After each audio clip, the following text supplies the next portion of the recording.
Puji nama Tuhan, selamat pagi, shalom. Puji Tuhan, kita bersyukur pagi hari ini kita bisa kembali beribadah di gereja kita di tempat ini, saudara. Dan hari ini adalah hari Pentakosta, hari ke-50 dan hari pencurahan Roh Kudus. Jadi biarlah hari ini setiap kita yang hadir di tempat ini kita dipenuhi dan dikuasakan oleh Roh Kudus. Amin. Amin. Mari kita buka Alkitab kita di dalam kitab Kisah Para Rasul pasal yang kedua.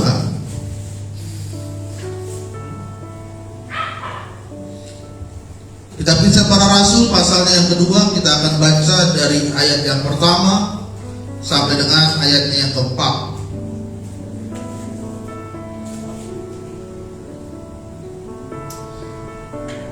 Kisah Para Rasul pasalnya yang kedua,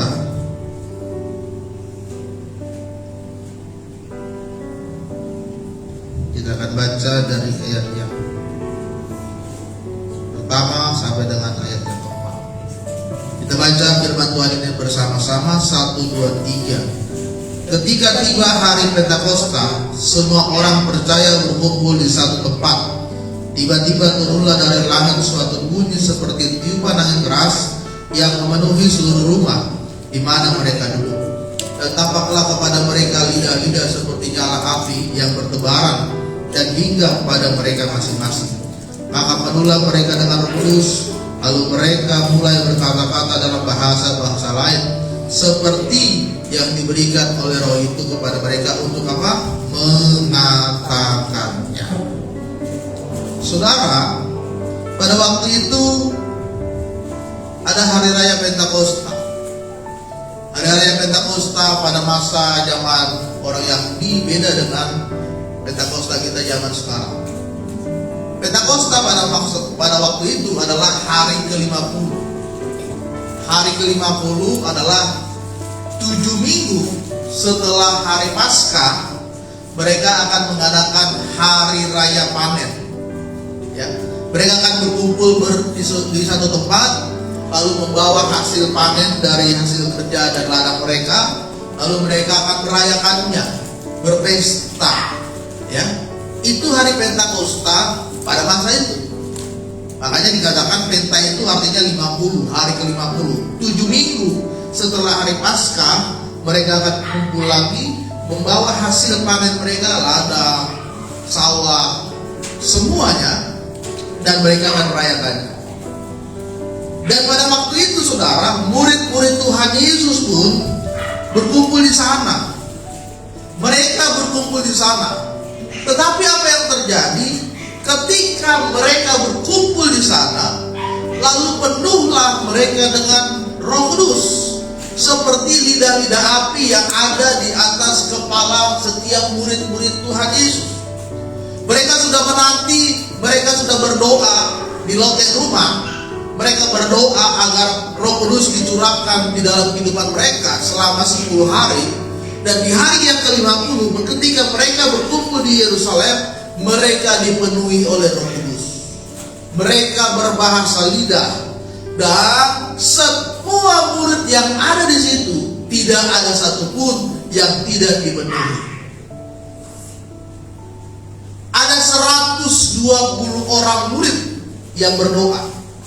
Jadi kalau saudara baca, itu bukan hanya 12 atau 11 murid Yesus, karena Yudas kan sudah meninggal. Bukan hanya 11 murid Yesus, tetapi ada 120 orang murid Yesus yang percaya bahwa mereka akan menantikan penolong yang lain, yaitu Roh Kudus yang dijanjikan oleh Yesus. Dan di hari Pentakosta mereka dipenuhi oleh Roh Kudus. Maka hari ini, jika saudara rindu, minta, maka kita akan dipenuhi. Amin. Amin. Apa itu Roh Kudus?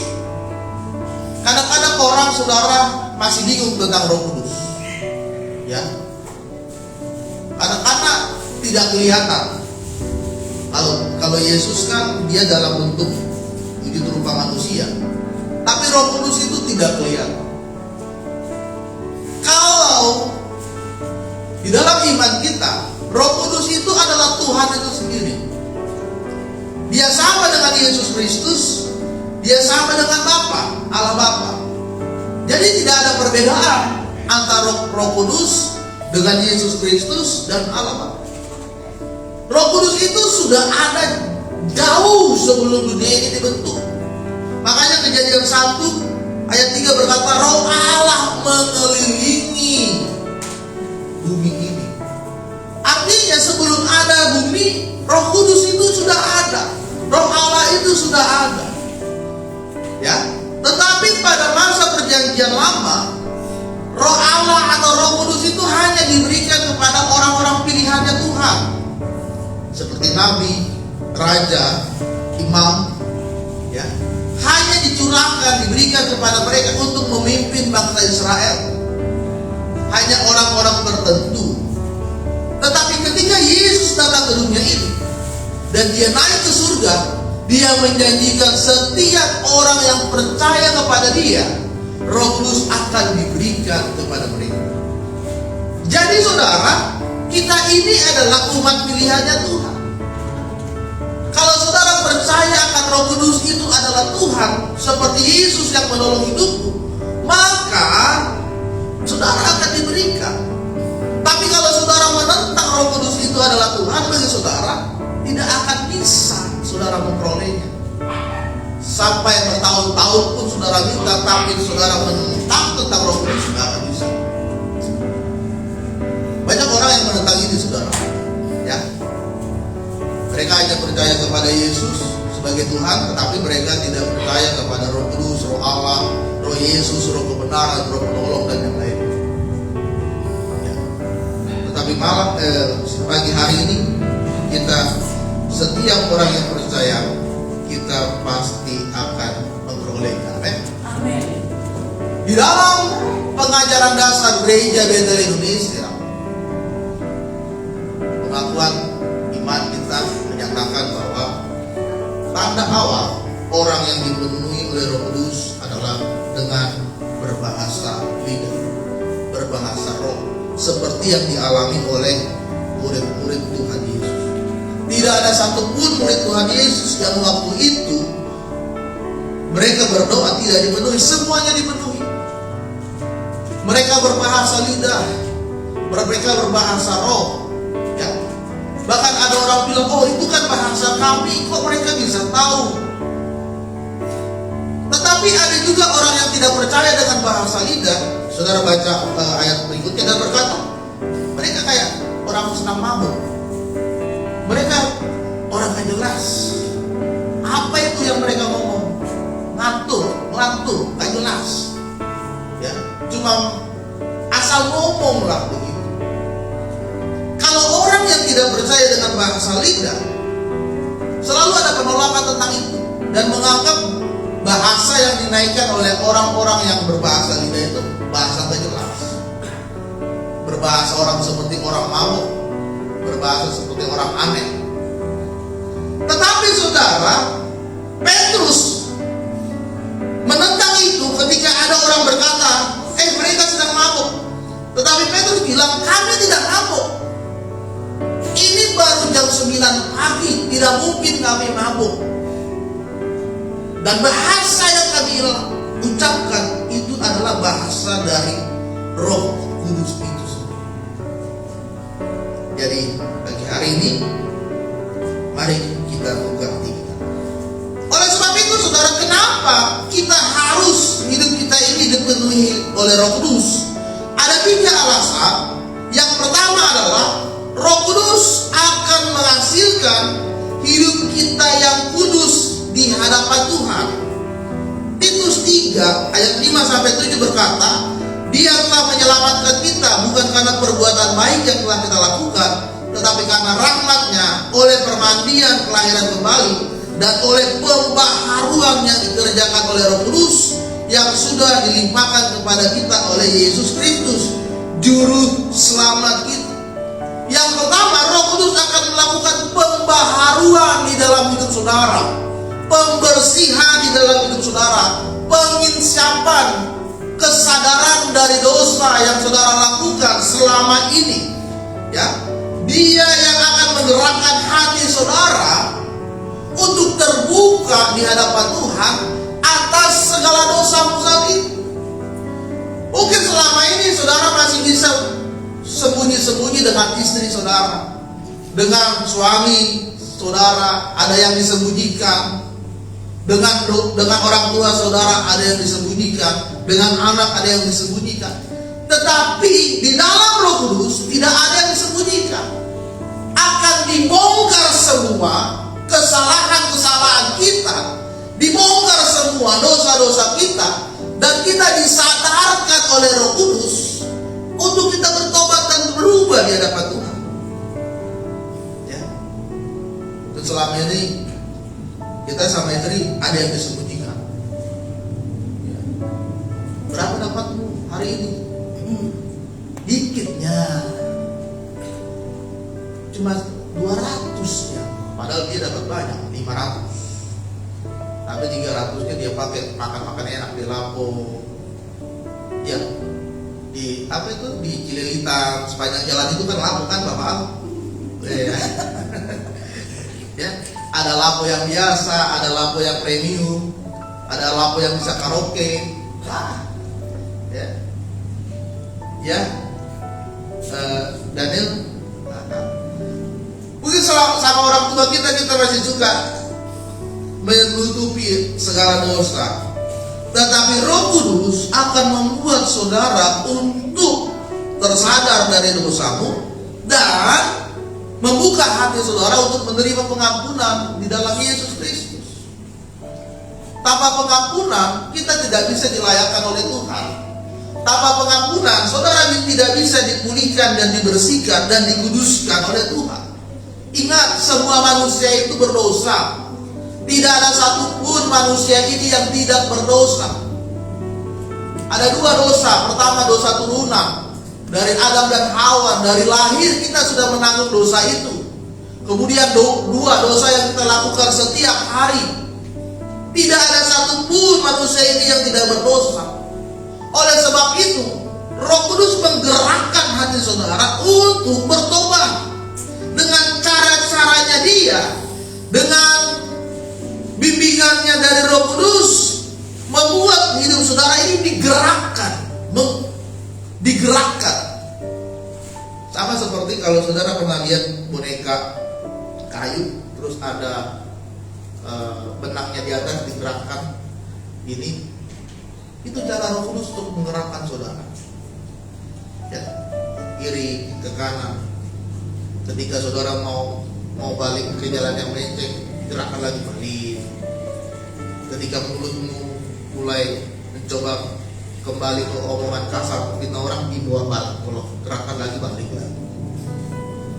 Roh Kudus ingin supaya kita ini hidup di dalam kekudusan. Kenapa kita harus hidup di dalam kekudusan? Agar saudara bisa diselamatkan dan saudara bisa mendapatkan tempat di dalam kerajaan surga.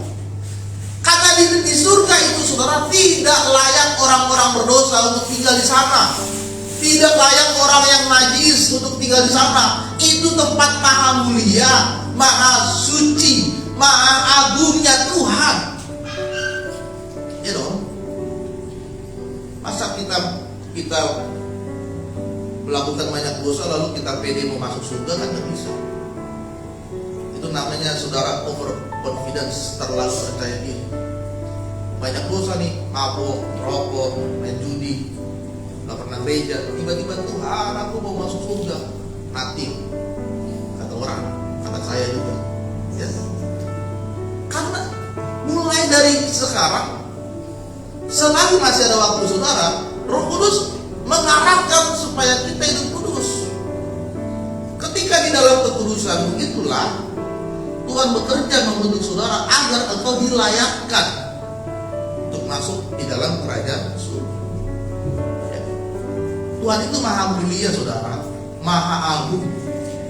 Tidak pernah sekalipun Tuhan itu menunjukkan rupanya kepada manusia, kecuali dia datang menjadi manusia di dalam tubuh Yesus Kristus.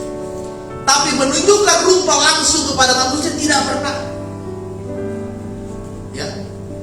Bahkan ketika Musa hanya melihat ujung jubahnya Tuhan saja, dia bilang celakalah aku karena aku sudah melihat Tuhan. Padahal yang dilihat hanya ujung jubahnya. Kenapa? Kalau kita melihat langsung, bertemu langsung dengan Tuhan, kita akan binasa. Tubuh kita ini akan hancur. Tubuh dosa ini melihat Tuhan yang Maha Kudus akan hancur. Makanya Musa ketika melihat Tuhan hanya dilihat ujung jubahnya, dia bilang celakalah aku karena aku melihat Tuhan. Karena dia takut nanti dia akan hancur dan binasa. Karena kemuliaan Tuhan dia sudah lihat. Jadi hari ini, di hari Pentakosta adalah momentum kita untuk kita kembali di dalam kekudusannya Tuhan. Amin. Tanpa Roh Kudus kita nggak bisa. Tanpa Roh Kudus saudara akan balik lagi ke dosamu yang lama. Tanpa Roh Kudus hasrat untuk melakukan dosa itu akan ada terus. Tapi Roh Kudus menjadi counter saudara. Stop. Sudah. Ini pagar saya. Engkau lakukan yang benar dalam Tuhan. Amin. Yang kedua, Roh Kudus akan memberikan saudara kuasa untuk menjadi saksi Kristus.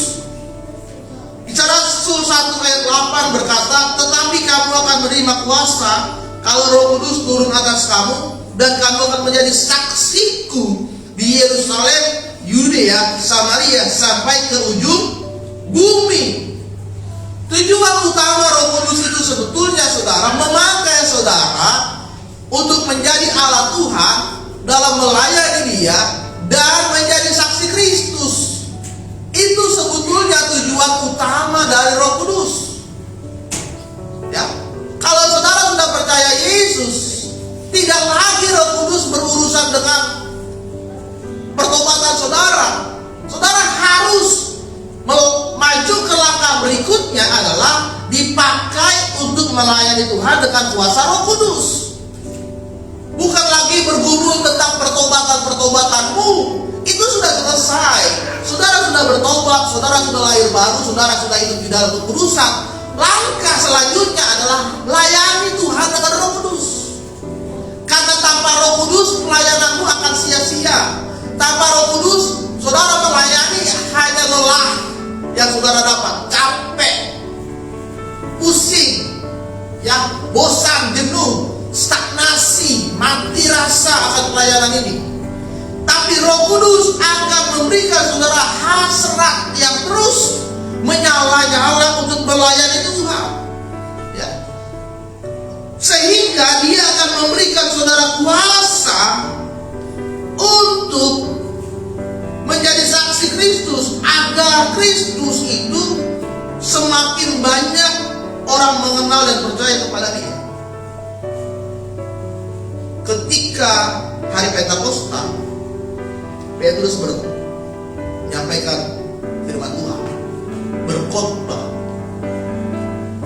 dan 3.000 orang mendengar khotbah dia. Lalu 3.000 orang percaya kepada Yesus dan mereka dibaptis.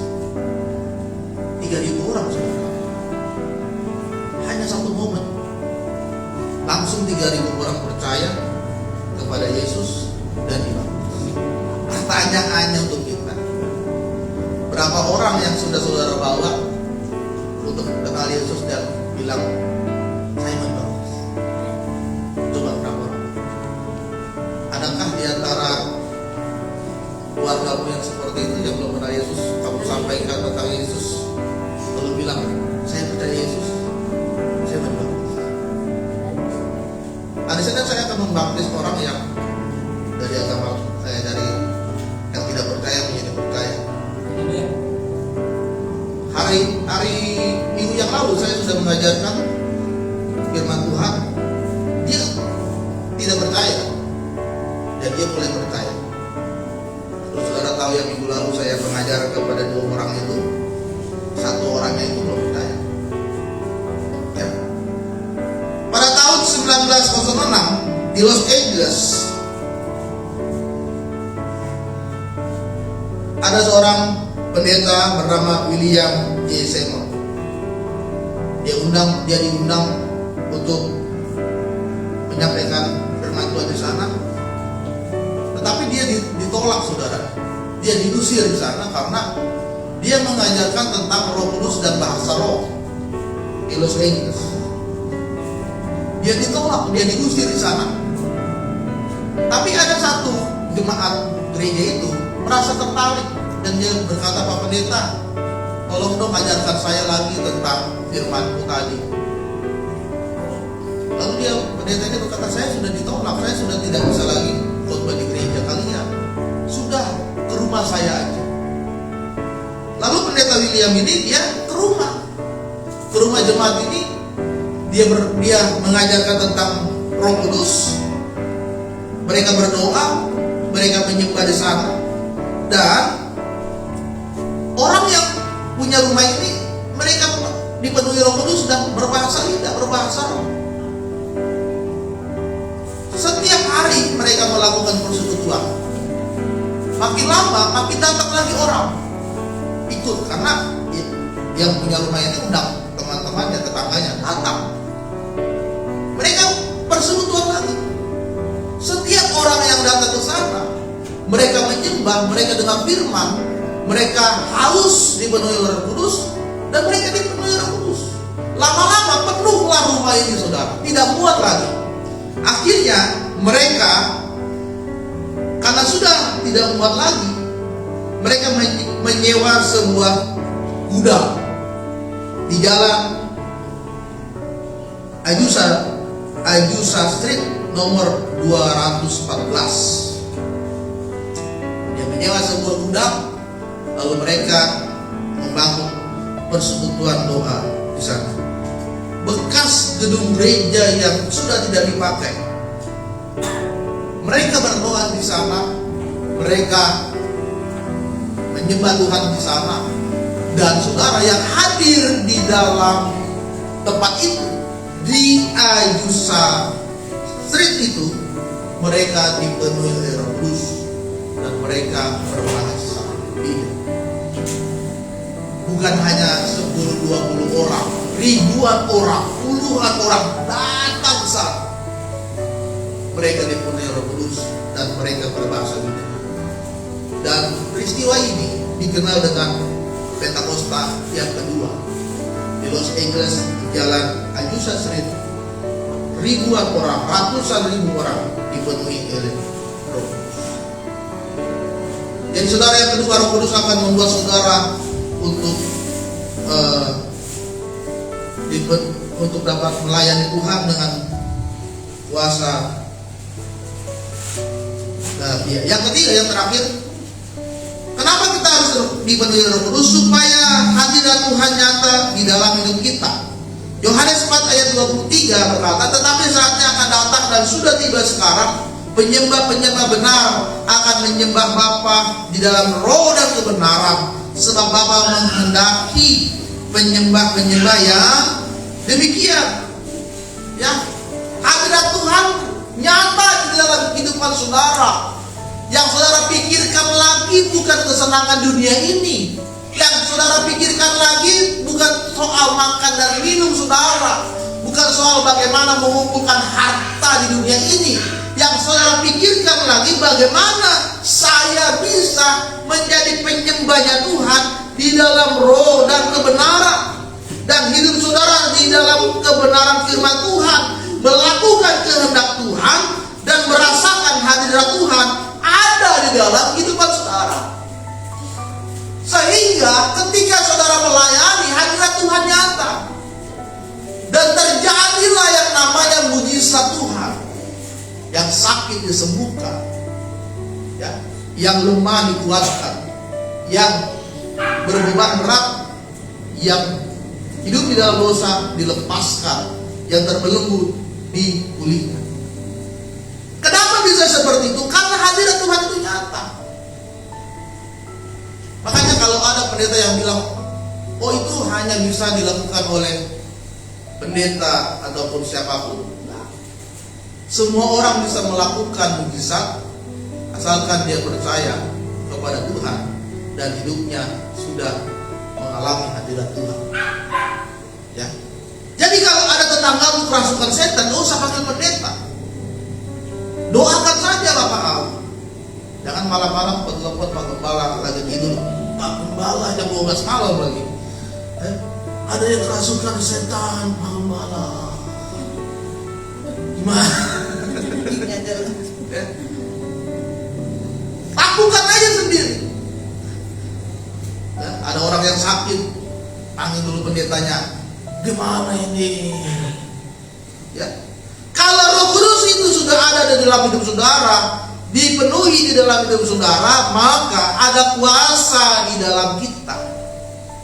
Bicara Rasul 1 ayat 8 tadi dikatakan, engkau akan menerima kuasa.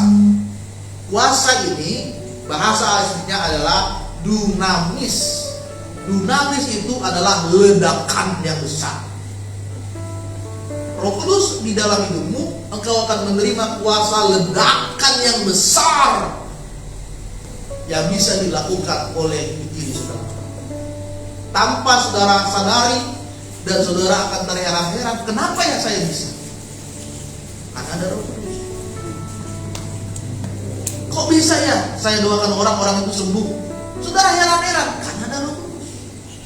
Kok bisa ya orang yang kerasukan setan saya doain, tiba-tiba dia bisa tobat, bisa sadar, bisa keluar setannya? Karena ada dunamis itu, ada kuasa itu, ada Roh Kudus itu dalam hidup saudara. Ya. Dan Roh Kudus akan menguatkan saudara untuk tetap kuat dan bersukacita dalam mengikuti Yesus. Mengikuti Yesus itu tidak mudah, banyak tantangan, iya, banyak pergumulan, iya. Kadang-kadang saudara kita merasa ikut Tuhan itu lebih berat sebelum kita ikut Yesus. Sebelum ikut Yesus kita masih bisa santai-santai, tenang-tenang, hidup ini sepertinya masalahnya masih kecil-kecil. Tapi kalau ikut Yesus kok makin berat ya Tuhan? Pernah gak ngalamin gitu? Haleluya. Ya, ya, gak apa-apa. Kok makin berat ya ikut Tuhan? Aduh, aku sudah tiap minggu pelayanan, aktif di gereja, jadi majelis, jadi hamba Tuhan, memberi diri di gereja, kok makin berat ya? Roh Kudus akan menguatkan saudara dan tetap terus bersukacita di dalam Tuhan. Amin. Tahun lalu ada masalah di sekolah kami. Ada anak di sekolah itu pukul temannya sendiri. Pukul temannya sendiri, saudara. Ya, sampai mukanya lebam. Sudah diselesaikan oleh guru, sudah berdamai oleh guru. Ternyata besoknya orang tuanya datang, tidak terima. Dan disalahkan adalah pihak sekolah karena terjadi di sekolah. Padahal itu waktu jam istirahat. Saya dituntut. Dalam hati, Tuhan bagaimana nih? Saya minta Tuhan tolonglah tuntunan dari Roh-Mu dalam hidup saya untuk menyelesaikan masalah. Ya. Orang tuanya gak terima, saudara. Lapor polisi. Lalu besoknya datang lagi LSM. Pak, bagaimana ceritanya Pak? Tolong jelaskan lagi Pak. Bukan hanya 1, 2, 3 LSM yang berbeda datang ke sekolah setiap hari. Sampai saudara tahu, masuk berita peristiwa ini, tapi bukan berita yang sering kita lihat ya. Berita mereka lah. Pak, ini sudah masuk berita. Sudah masuk berita ini. Lalu mereka minta, Pak, kalau mau selesai kasih kami 50 juta. Dari mana uang saya 50 juta? Saya bilang saya nggak bisa. Saya tidak ada uang dan saya tidak mau keluar sepeser pun uang ini. Lalu bertemulah orang tuanya, tetap nggak bisa. LSM tiap hari datang ke sekolah, bertemu saya. Ada yang marah-marah, ada yang maki-maki, ada yang nuntut. Aduh. Tapi saya berdoa, Tuhan, kuatkan saya dengan Roh. Saya duduk tenang menghadapi mereka.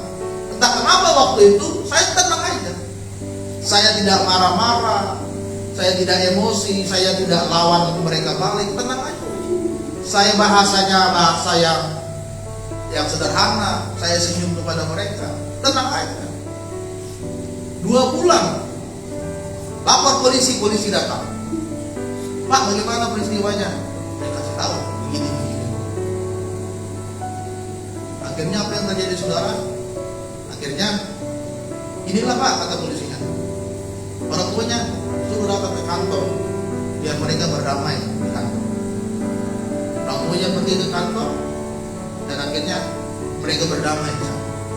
Sekolah tidak dituntut, saya tidak dituntut, saya tidak keluar satu peser pun uang di sana, meskipun ditekan oleh banyak LSM, ya, yang rambutnya gondrong, pakai jaket hitam, kumisnya, ya, banyak, badannya besar-besar seperti saya, ya, ya. Pak udah masuk berita nih Pak, ya nggak apa-apa masuk berita. Ini juga Pak, siapkan 50 juta kalau enggak kami sebarkan berita ini. Ya, dari mana? 50 juta. Dan akhirnya mereka berdamai. Keluarga anak ini berdamai. Akhirnya diselesaikanlah di kantor polisi. Selesai. Kalau kita tidak punya Roh Kudus, panjang urusan. Kita akan hadapi dengan emosi, kita hadapi dengan keras, kita hadapi dengan lawat balik, lapor balik, panggil pengacara balik, lapor polisi balik, aduh, enggak. Tapi Roh Kudus akan membuat saudara tenang menghadapi masalah dan badai yang besar. Ketika ada badai, murid-murid Tuhan Yesus sudah sibuk. Banjir, air sudah masuk kapal, ayo siram. Waduh. Tapi apa yang dilakukan Tuhan Yesus?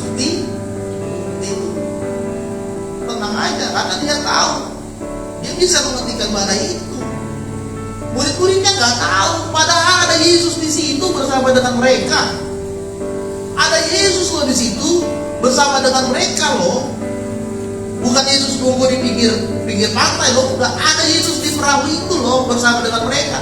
Tapi mereka sibuk, ayo, mau tenggelam, badainya sudah besar. Yesus ada di situ.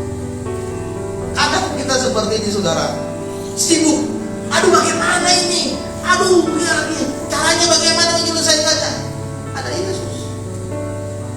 Berdoa, berseru, percaya dan berharap kepada Dia. Selesai badai saudara. Tinggal Yesus bilang, hai badai berhenti sudah. Selesai sudah kan? Boleh-boleh yang disebut kuras, ambil ember, ini lagi, buat barang-barang, buat tenggelam. Tinggal Yesus bangun, badai selesai, berhenti. Kadang kita kurang percaya akan Yesus, karena badai saudara lebih besar. Tapi Roh Kudus akan mengembalikan kepercayaan saudara. Sehingga hari ini saudara percaya penuh 100% kepercayaan saudara kembali kepada Yesus yang sanggup menolong kita. Amin. Amin. Biarlah firman Tuhan pagi hari ini memberkati dan menguatkan